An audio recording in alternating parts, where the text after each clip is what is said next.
the nature of psychopathy and how to understand it. The psychopaths are always around. In calm times, we study them, but in times of upheaval, they rule over us. Ernst Kretschmer. To begin, let us define psychopathy for the purposes of this discussion. Some researchers and specialists often describe traits like narcissism or Machiavellianism as components of psychopathy. While these qualities can overlap, the reality is more nuanced. For instance, not every psychopath is charismatic, and not every charismatic person is psychopathic. Likewise, many Machiavellian individuals are not psychopaths, though nearly all psychopaths display Machiavellian tendencies. When experts in psychology, psychiatry, or intelligence agencies refer to psychopaths, they are frequently pointing to what is better understood as a dark triad personality. This loose use of terminology can be misleading. The label psychopath is often used as a synonym for dark triad, yet psychopathy is only 1/3 of that broader framework. When I refer to psychopathy, I mean psychopathy specifically, not the related traits of narcissism or Machiavellianism. While these qualities can exist in a single individual, each is capable of existing independently. In this chapter, you will learn what psychopathy truly is and how to adopt some of its useful qualities. This distinction matters because it allows us to differentiate between someone who practices emotional detachment deliberately, such as a stoic, and someone who is neurologically incapable of empathy, which is the essence of psychopathy. The key difference is choice. A stoic can consciously turn empathy on or off, whereas for a psychopath, the switch is permanently stuck on off. Their lack of empathy is not a preference, but a neurological condition. Psychopathy is best described as an inability to empathize. For the psychopath, this absence can be both an advantage and a curse. The benefit lies in their freedom from guilt and moral hesitation, which grants them a sense of invincibility and often fuels their narcissism. Their contemplation of morality is purely intellectual, never emotional. They may create moral codes for others, but internally they feel no obligation to follow them. Their emotional life is entirely self-centered, and the feelings of others are seen as tools to manipulate. Psychopaths are amoral by nature.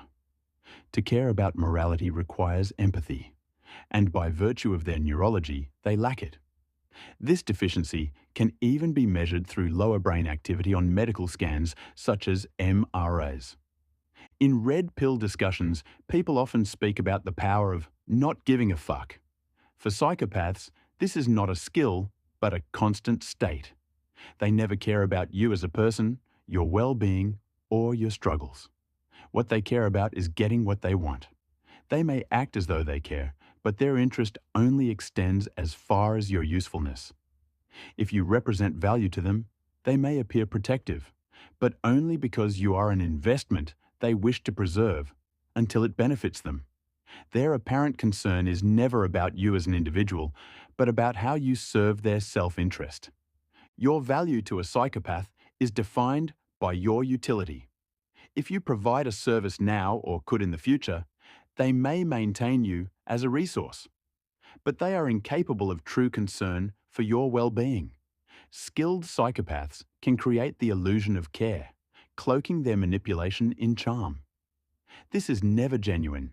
It is a performance driven by Machiavellian calculation. To believe otherwise is to fall into self-deception, projecting your desires onto someone incapable of reciprocation. Not all psychopaths present themselves the same way. Some are openly cold and detached, while others are highly skilled at projecting warmth and charisma. These latter types are wolves in sheep's clothing. What they display outwardly is always a facade. Their real emotions are detached and self-centered. The attention and apparent affection they show others is a manipulation tool designed to secure influence and leverage. Unlike most people, emotional pleas cannot sway them, for they are motivated only by power and advantage. Psychopaths are also extraordinarily observant. They read body language, vocal tone, posture, and even micro-expressions with precision.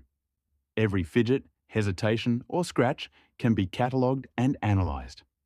They use this information to assess your weaknesses, your likely behaviour, and your potential usefulness or threat. This makes them dangerous social predators. If they decide you are exploitable, they may manipulate or ensnare you. If they view you as a liability with no utility, they may attempt to destroy you.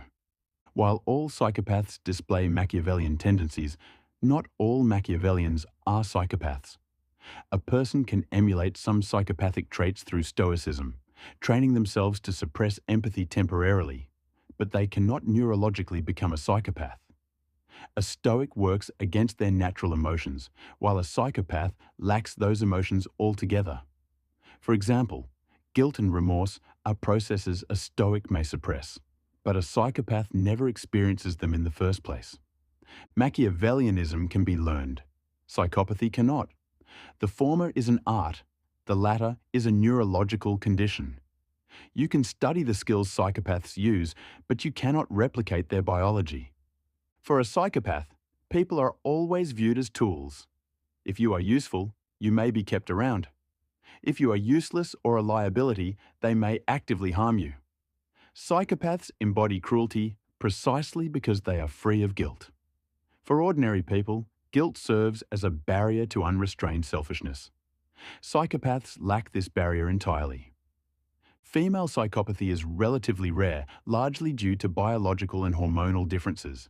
Instead, women who engage in immoral behavior often rationalize their actions through self-deception.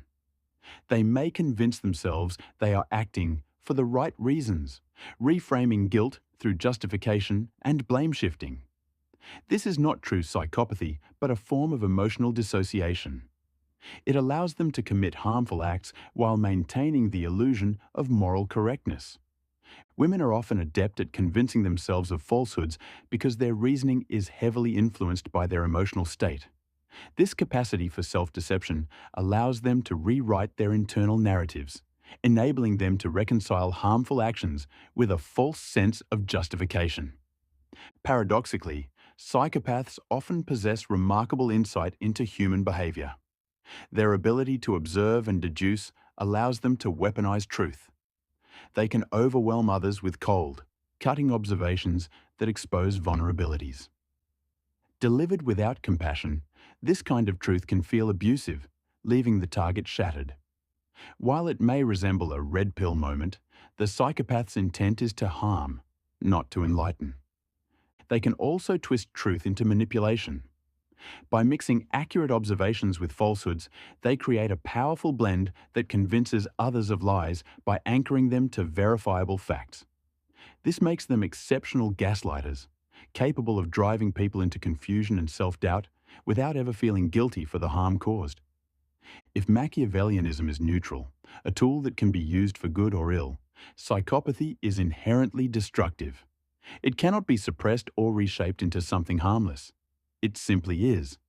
Psychopathy is not a strategy, but a state of being. So what can a non-psychopath learn from psychopathy? While you cannot acquire the condition itself, you can adopt the skills it often grants: heightened observation, frame control, and mastery over destructive emotions. What you cannot copy is the biological absence of empathy. To approximate the not giving a fuck mindset, one must practice stoicism, the conscious suppression of destructive emotions like fear, guilt, and anxiety.